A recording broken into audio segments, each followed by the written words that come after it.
Assalamualaikum warahmatullahi wabarakatuh. Alhamdulillah, di malam hari ini bertemu dengan saya bersama Ekspres Malam bersama Panji Kusumo. Di malam hari ini saya penelusuran di lereng Gunung Wilis, dan di penelusuran malam hari ini saya banyak menjumpai banyak orang berburu, ya. Entah yang diburu itu apa, kurang tahu juga, tapi saya tadi sempat berpapasan banyak berburu dengan binatang, yaitu terutama celeng, ya. Orang Jawa mengatakan celeng, dan berburu dengan namanya rase, ya. Di malam hari ini juga ada berburu dengan pandak. Saya bertanya, tapi tadi baru berangkat, belum berhasil, tapi katanya seperti itu. Dan dalam perjalanan penelusuran saya ini, saya di lereng Gunung Wilis di tengah-tengah hutan, ya. Saya hanya berdua bersama kameramen. Di dalam penelusuran kami, saya nanti mencobai jalan-jalan setapak, ya. Jalan liku-liku kurang lebih 5 kilo dari penduduk. Saya masuk dalam setapak dan menemui, saya sempat bertemu dengan namanya air yang keluar dari sumber yang tidak begitu dalam, tapi air itu keluar dari sumber. Dan setelah air keluar dari sumber itu bisa dimanfaatkan kepada semua masyarakat di sini. Tetapi ada keunikan dari cerita masyarakat atau cerita dari orang yang berburu di sini tadi. Sempat ada cerita sedikit. Mungkin nanti saya menceritakan dan melihat situasi air, ya, dari kucuran asal usulnya tidak begitu jauh. Coba sebelum saya bercerita, nanti bisa komen, like atau share. Ya, ini saya melihat langsung kejadian di sini. Ya, coba kita lanjut. Ya, ini kameramen. Ini, nah, inilah bentuk-bentuk dari air. Air ini adalah tidak begitu besar, tetapi air ini dari musim apapun tidak bisa asat atau habis. Kita langsung menuju, karena air ini ada penghuninya atau masyarakat, kita langsung ke tempat air keluarnya. Dan tidak begitu besar, tapi kenapa tidak bisa habis? Dari mana sumber? Padahal di atasnya ini adalah bukit, ya. Bukit, tidak ada air yang keluar. Coba kita langsung, kameramen, kita menuju keluarnya air. Keluarnya air langsung, tapi dengan rasa pelan-pelan. Nah, kita harus naik. Bismillahirrahmanirrahim.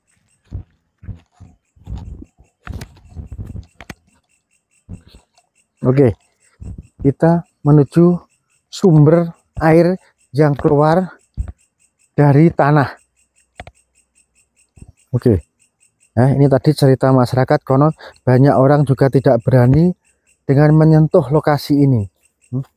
Lokasi ini, nah ini lokasi dari keluarnya air tidak begitu kelihatan, tetapi air sampai di sana itu lihat besaran. Ternyata ini air di sini, menurut cerita masyarakat, di dalamnya, di luarnya tidak begitu kelihatan, tetapi dalam itu seperti gua di dalam ini, sehingga ada kandungan air gua di dalamnya, ya.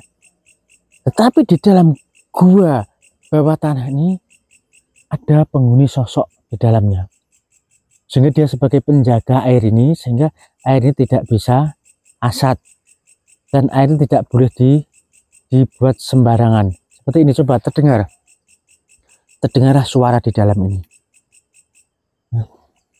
Lebih dalam nanti bila terdengar glung dalam bawah ini ada seperti gua di dalamnya, ya. Padahal itu airnya seperti ini. Ini jarang orang berani menginjak tanah ini, sehingga tanah ini, lokasi ini tidak bisa ditanami atau dibersihkan. Semua orang mengerti bahwa ini tidak berani untuk dibersihkan, ya tetap biar seperti ini. Karena banyak kejadian selalu terdengar bunyi-bunyi air di dalam, selalu terdengar bunyi di dalam. Kalau kita cermati, air ini seperti gelombang, gelembung banyak suara di sini. Ya, lebih keras, lebih keras. Dan ini di sini kalau kita baca, saya membaca di malam hari ini penulisan, dan saya sempat melihat sesosok ada di sini, sosok ada di sini, seperti lihat. Nah, inilah. Ini di komunikasi sosok apa dan oke, dia ada sosok di sini, dia sebagai penunggu ya. Penunggu, kalau air ini digunakan baik, dia juga tidak bermasalah, dia juga senang. Tapi kalau air ini dikotori, dia marah. Makanya banyak kejadian kejanggalan yang ada di sini. Kan di tengah hutan. Saat dengan penelusuran ini saya penasaran. Ada masyarakat bahwa tempat ini tidak bisa dilihat atau didekati dengan siapapun. Tapi ini saya mencoba mendekati. Ini ada sesosok penunggu, ya. Beberapa sosok jin, ya. Bukan, ini bangsa jin penunggunya. Ya. Assalamualaikum. Air semakin keluarnya bunyi semakin keras.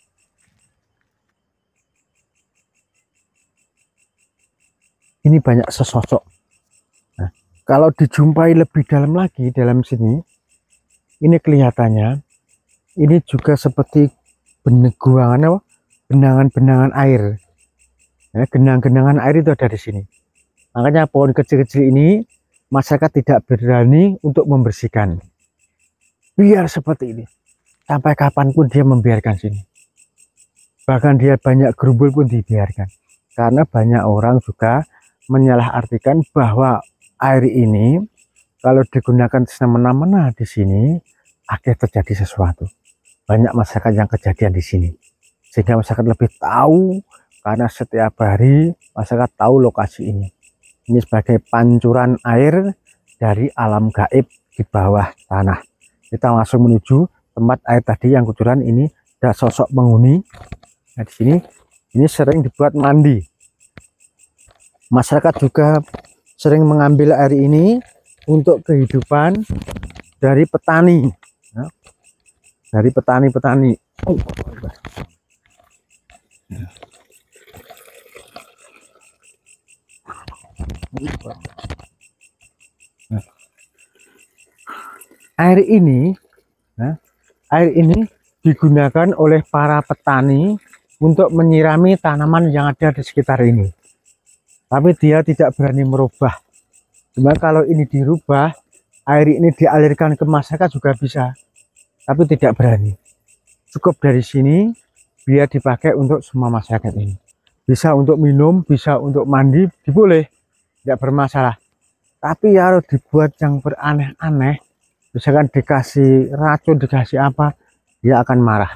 Sebenarnya bangsa jin, tapi dia bagus. Bagus, tidak begitu banyak yang menyelakai. Tapi kalau orang ini dengan gegabah mengatakan sok orang di sini, pasti kejadian sesuatu. Nah, inilah tempat sosoknya, jalan ini tempat sosok-sosok untuk jalan di sana. Banyak orang sering ketemu, banyak orang mencari binatang di hutan, lewat sini ketahuan ada orang lewat, dia ikuti terus. Setelah diikuti dia hilang. Terkejutlah terus. Dan di sini saya membaca di bawah ini ada orang Jawa dikatakan penghuninya seperti ular, tapi ularnya ular yang berwarna putih bersama hitam. Wong Jawa ngarani ula weling. Dan di sinilah. Hanya ula weling ini banyak yang mengingatkan siapapun ya, yang berbuat tidak bagus, ngomongan yang tidak bagus, pasti kejadian sesuatu. Ya, kita nanti akan penelusuran lebih dalam lagi, mencari lokasi-lokasi yang mungkin lebih sakral dan mungkin orang tidak mengetahui dengan hal seperti ini. Oke, dari saya sampai di sini, jangan lupa ya, kita jangan berpikiran dengan negatif. Dimanapun Anda berada, mencari apapun di malam hari, tolong dengan YouTuber juga apapun, selalulah dengan pikiran yang positif. Ingat kepada Allah bahwa keselamatan kita bukan bangsa itu yang bisa menyelamatkan kita, tapi yang bisa menyelamatkan kita adalah Allah Subhanahu wa Ta'ala. Sehingga kita selalu berpikiran positif dan positif sehingga kita menjadi aman. Ingat kepada Allah. Sekali lagi ingat kepada Allah, kita akan selamat. Semua Ekspres Malam akan mencari kelanjutan yang lebih seru, yang lebih unik, yang lebih istimewa. Tunggu nanti kita live berikutnya. Sampai jumpa. Terima kasih. Wassalamualaikum warahmatullahi wabarakatuh.